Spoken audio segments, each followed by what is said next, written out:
Well, welcome back. I'd like to talk to you a little bit about parenting on purpose in the area of self-esteem. When it comes to self-esteem, it's a little bit of a tricky topic, especially as we think about it through a Christian worldview. What is self-esteem, and should it be something we're promoting in our kids or not? I really appreciate Romans 12:3, where it talks about the reality that we don't want to think too highly of ourselves, but also we want to acknowledge that God has gifted us. He's given us gifts and skills according to His grace. In the area of ability, I think it's wise to think about our children's personality and even how easily things come for them or difficult. If it's a child that has a personality that's really prone towards seeing how great they are or their gifts and talents, then we might have to work on that part that says, okay, but let's not think too highly of ourselves. If it's a child that has a personality that just is really prone to focusing on what they don't do well or really struggling with failure and difficulty, then we might want to be able to speak into what God's gifted them. Or other children, things are going to come very naturally for them and easily, and in that we want to help them celebrate those things, but also, when we move into the instruction piece, make sure that we don't tie their identity, their worth and value into their success, because failure is going to be important.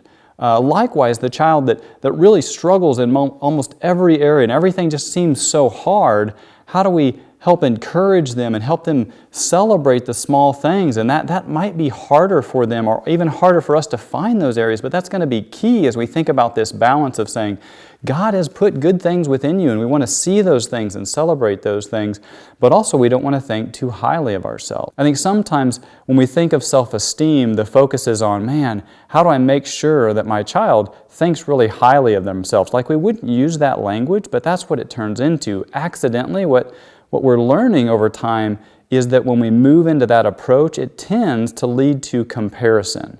And comparison is always, it goes well if you're comparing yourself to those that aren't as gifted. It doesn't go as well when you compare yourself with those that are really gifted. And so therefore, it's always this constant battle, and actually turns into, how do I measure up?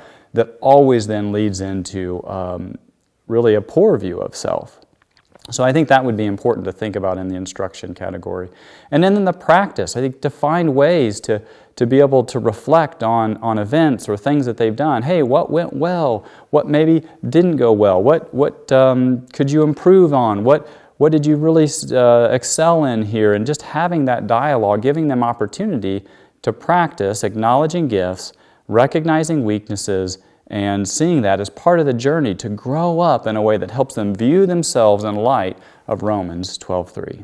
Self-esteem is tricky, and it is worthy of us being thoughtful about how to step into this space and help our children navigate it well. We want them to be able to think rightly about themselves, to have a correct view of their strengths and weaknesses. I just invite you into that space, helping them develop biblical self-esteem.